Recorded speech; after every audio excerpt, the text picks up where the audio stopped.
Saudara-saudari yang terkasih pencinta resi, selamat berjumpa lagi dengan saya Romo Rian SCY dari Palembang dalam resi Kamis 9 Februari 2017.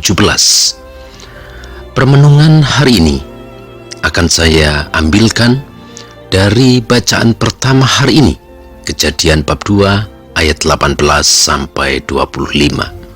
Saya akan membacakan kutipan teks tersebut bagi Anda sekalian.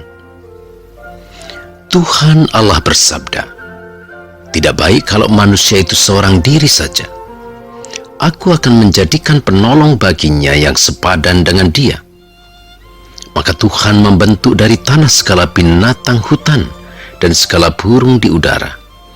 Dibawalah semua itu kepada manusia itu untuk melihat bagaimana manusia menamainya. Dan seperti nama yang diberikan manusia itu kepada tiap-tiap makhluk yang hidup, demikianlah nanti nama makhluk itu. Manusia itu menamai segala ternak, burung-burung di udara, dan segala binatang hutan. Tetapi baginya sendiri, ia tidak menjumpai penolong yang sepadan dengan dia. Lalu Tuhan Allah membuat manusia itu tidur nyenyak. Ketika ia tidur, Tuhan Allah mengambil salah satu rusuk daripadanya, lalu menutup tempat itu dengan daging. Dan dari rusuk yang diambil Tuhan dari manusia itu, dibangunnyalah seorang perempuan. Lalu dibawanyalah kepada manusia itu.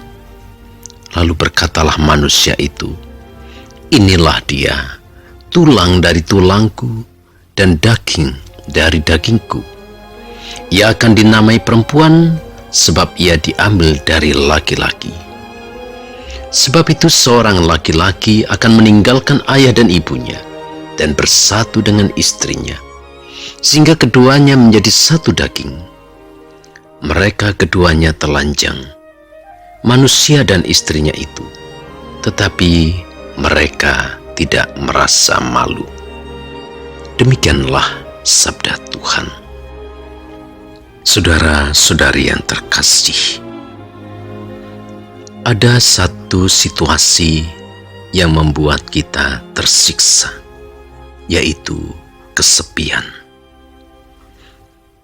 Kesepian adalah suasana, perasaan di mana kita merasa sendiri, tidak ada yang peduli, tidak ada yang memperhatikan, dan segala sesuatu harus kita tanggung sendiri. Namun, apakah ada alasan bagi kita untuk merasa sepi di tengah dunia yang ramai ini? Allah sendiri sejak semula menjadikan kita sebagai makhluk yang saling mengisi kesepian itu. Allah sendiri tidak menginginkan manusia hidup sendirian.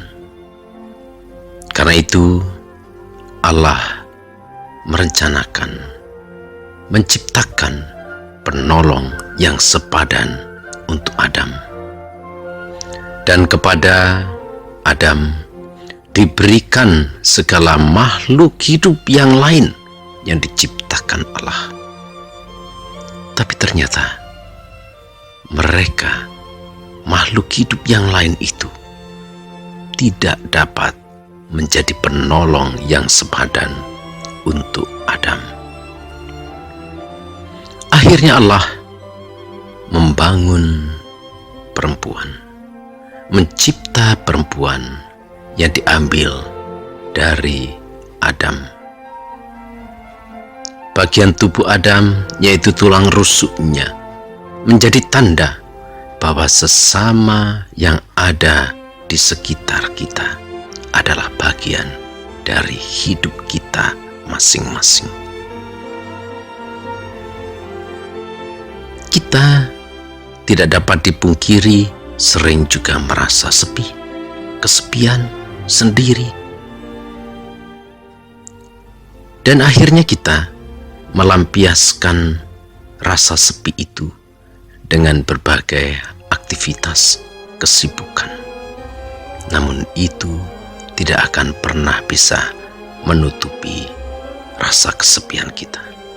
Kita pun kadang menutupi rasa sepi kita dengan memelihara aneka makhluk hidup, dengan mengembangkan hobi. Namun itu tidak akan mengusir kesepian yang melanda diri kita.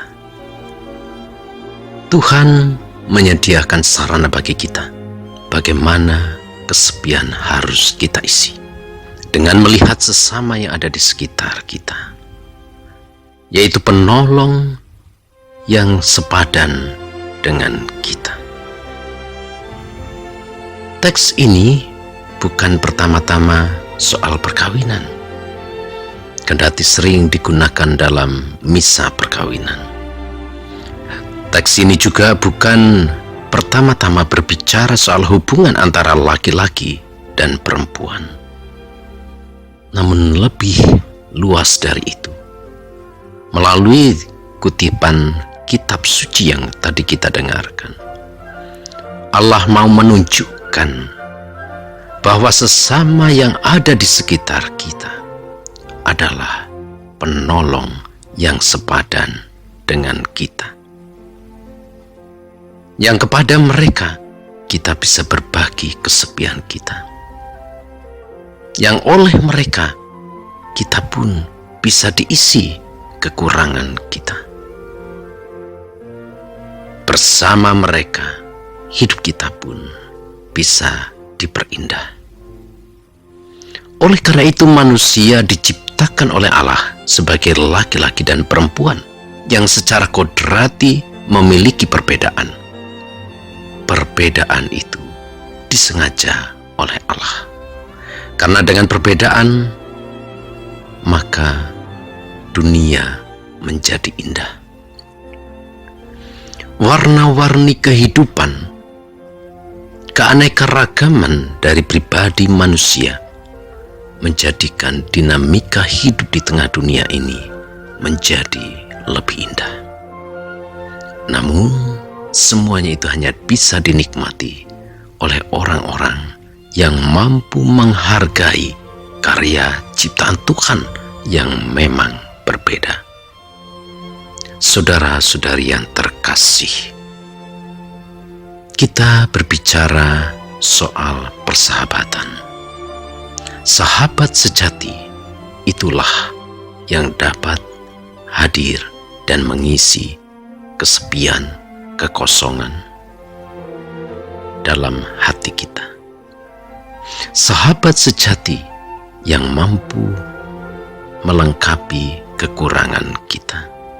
Sahabat sejati juga yang akan mengembangkan diri kita. Oleh karena itu, kita semua dipanggil untuk menjadi sahabat sejati bagi orang-orang di sekitar kita, menjadi penolong yang sepadan bagi setiap orang.